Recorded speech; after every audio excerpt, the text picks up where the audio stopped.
So for me, it is, how does it feel to come to work? Are you valued for your contribution?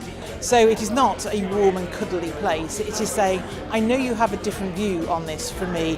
I'd like to hear it because it's a richer conversation and a better outcome for everybody.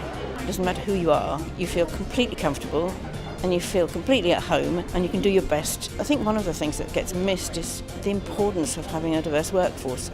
It's very good for business, and for architects it's absolutely vital because it means creativity gets sparked off. People from different backgrounds and different countries and different cultures actually make much better groups of architects.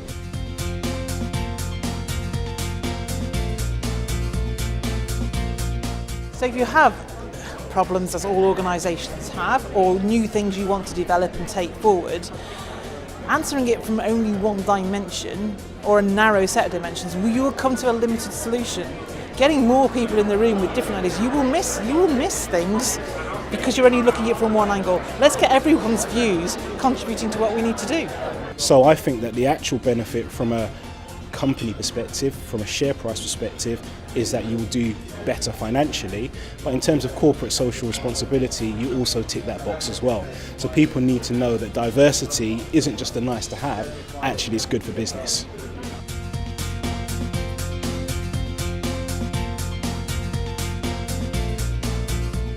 So it's everybody's responsibility to be responsible for diversity and inclusion, and that's not just the HR professionals and the business leaders creating the right policies and culture and climate around those policies, but also the individuals to feel more empowered to talk about the topic and actually share people's experience about working and what it's like to work in an environment and how other people can change their behaviours to make it more inclusive. Well, it has to start at the top of an organisation, and I'd like to think it starts with commercial organisations through their shareholders. That's what they want. They put the pressure on their boards, and that then drives it down through the business. Well, there is law, first of all, and regulation, isn't there? So there's certain things you have to do, but that clearly isn't enough, because in the UK we have good laws, actually. It's culture change things, and it can be very small things, It needs to start at the top, so senior leaders have to embrace the agenda, but then it passes through the whole organisation, because if you want an inclusive environment, it's actually more important about how the person who sits next to you talks to you and engages with you than how the CEO interacts.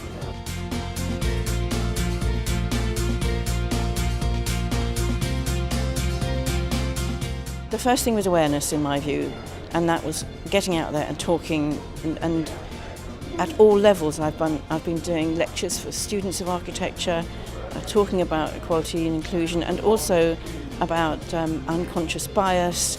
We've also got a wonderful group at the RIBA called Architects for Change, who do a lot of work to try and help pull the industry up by its bootstraps. Personally, through the multicultural network that I've established, that is there to celebrate and embrace cultural diversity, and it's to make people feel comfortable. So people from diverse backgrounds, it's a forum where they can get together and have a discussion.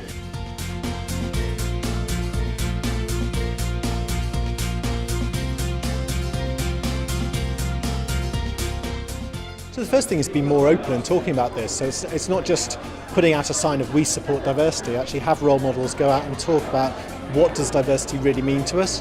I think the more organisations that are just talking about gender, I think the talent is more aware that if they're being looked at as a gender tick, they're not actually being valued for who they are. So an organisation that can really role model the intersectionality of diversity and talk about how these different strands are actually important to the business strategy and to the end suppliers, the value that they create as an organisation, will actually make the difference. And people who are seeing a value to come and work for an organisation or feel that they belong in that organisation, if they feel listened to and empowered to make that difference, I think they will, number one, be attractive, but then number two, want to stay and be developed. And I think you've got to target schools firstly, and then we've got to look at our recruitment processes to make sure that people from different backgrounds are actually getting through the recruitment process, making sure that managers, people that make decisions, have been trained around unconscious bias and how to be aware of people from different backgrounds and how to treat them, and effectively making sure that there are no barriers in place to their progression. So people should also be able to be themselves. It's really important.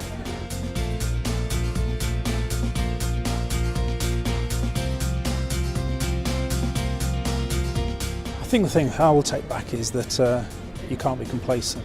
You think you're doing something good, it's not good enough. and you just have to push on harder and harder and harder and be more resolute. I think today is a reaffirmation of what we're doing. There are some really interesting people that I want to meet and connect with. I want to get them in to talk to people at CBRE. When we have industry-wide events as well, I'd like them to be there. But CBRE, I think, are already on a journey around diversity. We really are. But we will be continuing on this journey and working with more organisations who are like-minded as well.